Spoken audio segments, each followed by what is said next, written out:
കർത്താവിൻ്റെ പരിശുദ്ധ നാമത്തിന് മഹത്വം. ദൈവത്തിൻ്റെ വചനത്തിൽ നമ്മൾ കേട്ടത് യോസേഫ് ഫലപ്രദമായൊരു വൃക്ഷം.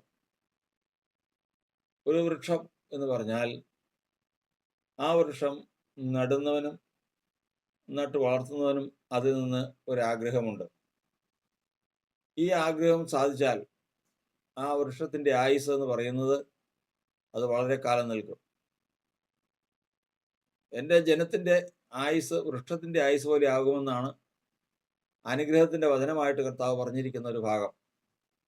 അതായത് ദൈവത്താൽ അനുഗ്രഹിക്കപ്പെട്ടവനാണെങ്കിൽ അവൻ്റെ ആയുസ് വൃക്ഷത്തിൻ്റെ ആയുസ് എത്രയുണ്ടെന്ന് ചോദിച്ചു കഴിഞ്ഞാൽ നമുക്ക് കണക്ക് കൂട്ടാൻ ബുദ്ധിമുട്ടാണ്.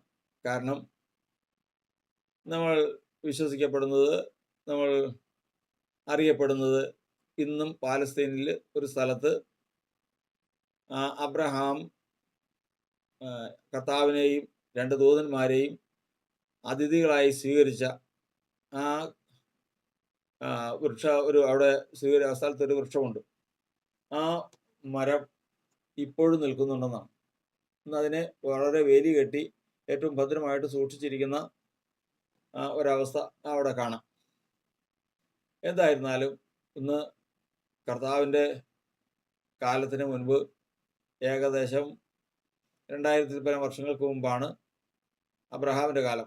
അപ്പോൾ ഇന്ന് 4000-ൽ പരം വർഷമായിട്ടും ഇന്ന് ആ വൃക്ഷം നിൽക്കുന്നുവെങ്കിൽ ഒരു വൃക്ഷത്തിൻ്റെ ആയുസ് എന്ന് പറഞ്ഞാൽ നമുക്കിങ്ങനെ കണക്ക് കൂട്ടാൻ പറ്റാത്തൊരു വൃക്ഷമാണ്, ഒരു കാര്യമാണ്. അപ്പോൾ അങ്ങനെ വരുമ്പോൾ ഒരു മനുഷ്യനെ സംബന്ധിച്ചിടത്തോളം അനുഗ്രഹം പ്രാപിക്കുന്നുവെങ്കിൽ ആ വൃക്ഷം അതിങ്ങനെ കാലത്തെ അതിജീവിച്ച് നിൽക്കും എന്ന് നാം മനസ്സിലാക്കണം.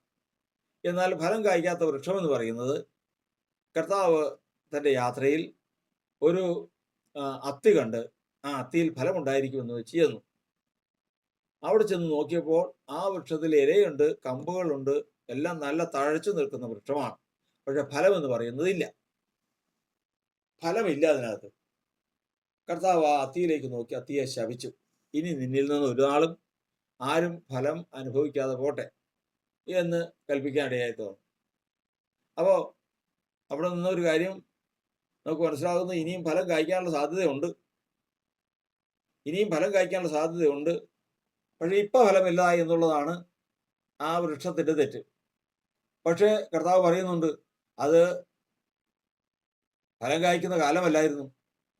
ഇപ്പോൾ ഇവിടെയൊക്കെ നമുക്ക് ഒരു ഡിസംബറിൽ അല്ലെങ്കിൽ ഒരു ഒക്ടോബറിൽ ചക്ക വേണമെന്ന് പറഞ്ഞാൽ നടക്കില്ല, അതിന് പ്രയാസമാണ്. ഇപ്പോഴത്തെ കാലത്ത് പിന്നെ നടക്കും. അതിന് മുമ്പൊക്കെ കൃത്യമായ ആ സീസണിൽ മാത്രം ഉണ്ടാകുന്ന ഫലങ്ങൾ ഉണ്ടാകുന്ന വൃക്ഷങ്ങളാണ്. ആ സമയത്ത് എന്നാൽ മാത്രമേ കിട്ടൂ. ഇത് ആ സമയത്തല്ലാതെ ഒരു വൃക്ഷത്തിൻ്റെ അടുക്ക് ചെന്നതിന് ശേഷം അതിൽ ഫലം അന്വേഷിച്ചാൽ തെറ്റുകാരനാര്? അവിടെയാണ് ഇന്ന് ദൈവത്തിൻ്റെ ആത്മാവ് നമ്മോട് സംസാരിക്കുന്നത്. എന്ത്? നമ്മുടെ അവരവരുടെ ജഡപ്രകാരമുള്ള കാലത്തിനും സമയത്തിനും അനുസരിച്ച് ഫലം കായ്ക്കാത്തത് ആരുമില്ല. ഏതെങ്കിലും വൃക്ഷമുണ്ടോ? അത്തി കായ്ക്കാത്ത ഏതെങ്കിലും വൃക്ഷമുണ്ടോ? അത്തി നട്ടാൽ അത്തി കായ്ക്കും, ചക്ക കേട്ടാൽ ചക്ക കായ്ക്കും. ഇങ്ങനെ എല്ലാ വൃക്ഷങ്ങളും കാലാകാലങ്ങളിൽ അതിൻ്റെ ഫലം കായ്ക്കും, അതിനൊന്നുമില്ല. പക്ഷേ എന്നേക്കും നിൽക്കത്തക്കതായ ഒരനുഗ്രഹം വേണമോ? അത് കായ്ക്കണമെങ്കിൽ അതെങ്ങനെ നിൽക്കണമെങ്കിൽ ഫലം കായ്ക്കണം. എപ്പോൾ കായ്ക്കണം? ഉടയവൻ്റെ സന്ദർശനമുണ്ട്, ആ സന്ദർശന സമയത്ത് കായ്ക്കണം. ഇവിടെ അതാണ് തെറ്റ്, വൃക്ഷത്തിന് പറ്റിയ തെറ്റ്. കർത്താവ് പറഞ്ഞിട്ടുണ്ട്, ഇനി നിന്നിൽ നിന്ന് ഒരാളും ആരും ഫലം അനുഭവിക്കാതെ പോകട്ടെ എന്ന് പറഞ്ഞാൽ, കാലം വരുമ്പോൾ അവൻ കായ്ക്കും, ഈ ഫലം കായ്ക്കും, ഇഷ്ടംപോലെ അത്തി കായ്ക്കും. പക്ഷെ അതിനാലല്ല അനുഗ്രഹം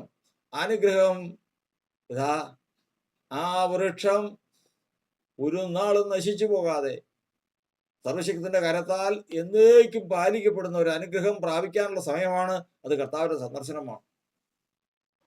അതാണ് കർത്താവിന്റെ സന്ദർശനം അറിയണമെന്ന് പറയുന്നത്. ഒരാൾ തൻ്റെ നേരെ വരുമ്പോൾ, കൈ നീട്ടുമ്പോൾ ഓർത്തുകൊള്ളണം, ഇനി ആയുഷ്കാലത്ത് ഒരിക്കലും ആ കൈ നമ്മുടെ നേരെ നീട്ടാൻ സാധ്യതയില്ല.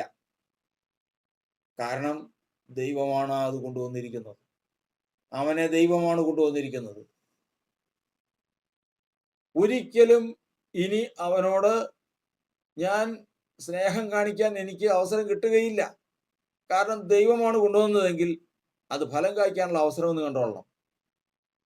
ശത്രുവാണ് ദാഹിച്ചു നിൽക്കുന്നതെങ്കിൽ ഓർത്തുകൊള്ളണം, ഈ സന്ദർഭം കഴിഞ്ഞാൽ അവന് മനസ്സുണ്ടായിട്ടായിരിക്കില്ല. ഈ ദാഹിച്ചു വരുന്നവന്, അല്ലെങ്കിൽ എനിക്ക് അല്പം ഒരു 10 രൂപ വായ്പ തരണം എന്ന് പറഞ്ഞു വരുന്നവന് മനസ്സുണ്ടായിട്ടായിരിക്കില്ല.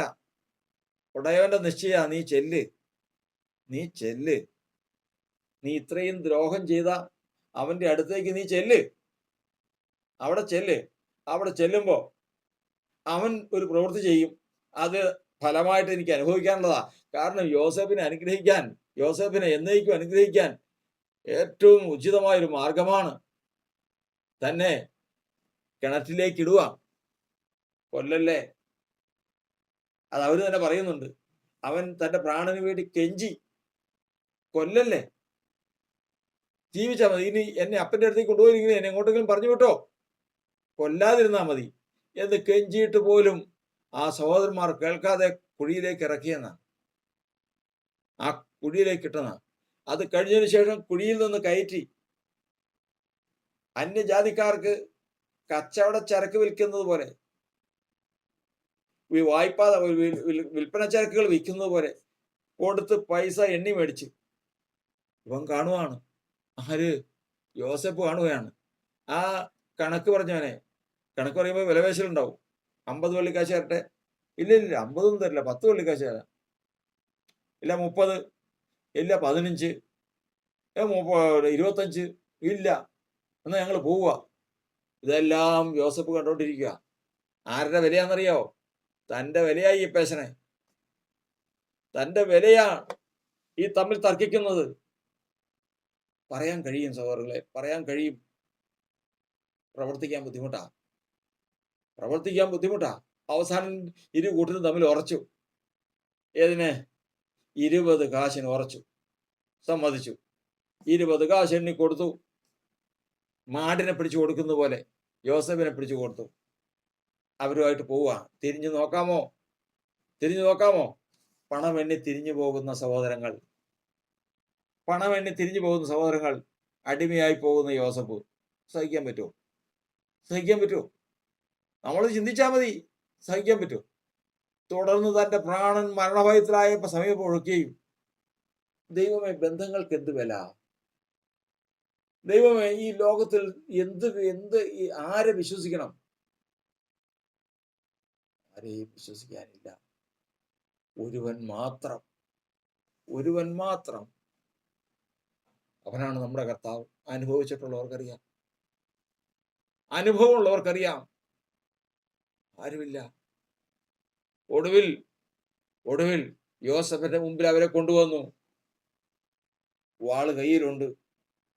ഒരു വാക്ക് കൽപ്പിച്ചാൽ മതി, ഇവര് ഇത്രയും എണ്ണത്തിനെ വെച്ചേക്കരുതെന്ന് പറഞ്ഞാൽ, അവർക്ക് കന്നുകാലിനെ പിടിച്ച് അറുത്ത് ഭക്ഷണം ഉണ്ടാക്കാൻ പറഞ്ഞ യോസേഫ് ആ വേലക്കാരോട് പറഞ്ഞാൽ മതി, വെച്ചേക്കരുത്, എല്ലാത്തിനും തട്ടിയേക്കാൻ പറഞ്ഞാൽ മതി. അവരാരും ഇല്ല. വാളിനാൽ തീരും. ഒറ്റ ഓർമ്മ മതി. ഏതോർമ്മ? ആ കാശിന് മേടിച്ചത്, കുഴിയിലേക്ക് ഇറക്കിയത്, വസ്ത്രം പിടിച്ചുരിഞ്ഞത്, നഗ്നനാക്കിയത് ഓർത്താൽ മതി. ഒന്നും ഓർക്കാൻ പറ്റില്ല, ഒന്നും ഓർക്കാൻ പറ്റില്ല. എല്ലാം ഓർമ്മ വരുന്നുണ്ട്.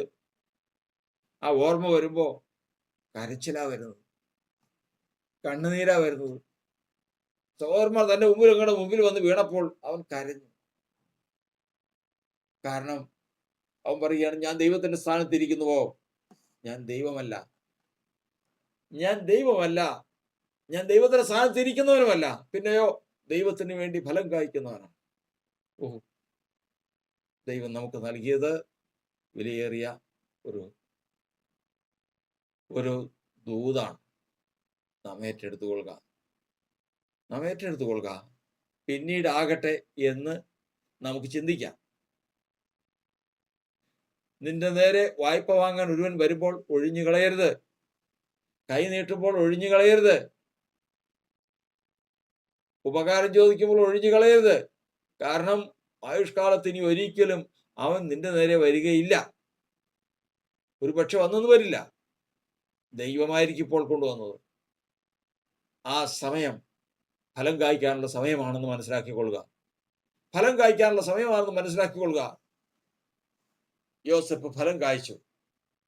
യോസേഫ് ഫലം കായ്ച്ചു.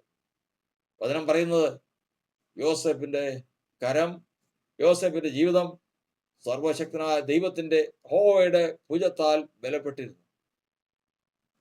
അവൻ തലമുറയായി അനുഗ്രഹിക്കപ്പെട്ടു.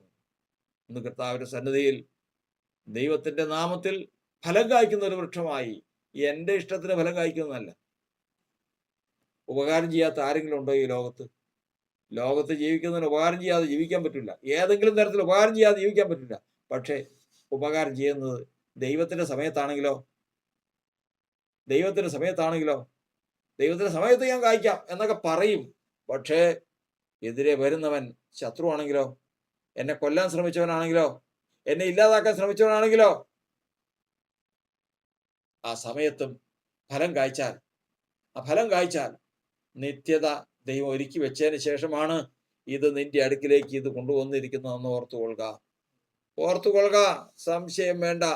ഈ ഘട്ടം തരണം ചെയ്യാതെ നിന്നെ ഇല്ലാതാക്കുവാൻ, നിന്നെ നശിപ്പിച്ചു കളയുവാൻ മുൻപിട്ട് നിന്നവനാണെന്ന് നിന്റെ നേർക്ക് അനുഗ്രഹത്തിന് വേണ്ടി യാചിച്ചുകൊണ്ട് വരുന്നതെങ്കിൽ ഇത് ദൈവം തന്ന അവസരമെന്ന് മനക്കൂട്ടി ഫലം കായ്ച്ചുകൊള്ളുക. നിത്യതയെ പ്രാപിക്കാം. കർത്താവിന്റെ സ്തോത്രം. ശത്രു ജയിക്കുകയില്ല. ശത്രുവിന് മേൽ ജയം നേടുവാൻ ദൈവത്തിന്റെ ജനത്തിന് കർത്താവ് വെച്ചിരിക്കുന്ന വ്യവസ്ഥ ഇതാകുന്നു. ഫലം കായ്ക്കുന്ന വൃക്ഷമായി തീരുക. ദൈവം നമ്മെ അനുഗ്രഹിക്കുമാറാകട്ടെ. കർത്താവിന്റെ സ്തോത്രം. വചനമെന്നാത്മാവിൻ ആഹം തീർപ്പാൻ ആരോളുകാദാസരിൽ വരമധികം. വചനമെന്നാത്മാവിൻ ദാഹം തീർപ്പാൻ ആരോളുകാദാസരിൽ വരമധികം. പകരുക ആത്മാവിൻ തിരുശക്തിയാൽ നിറയുവാൻ നിൻ ജനങ്ങൾ. പകരുക ആത്മാവിൻ തിരുശക്തിയാൽ നിറയുവാൻ നിൻ ജനങ്ങൾ. കേൾക്കണേ പ്രാർത്ഥന,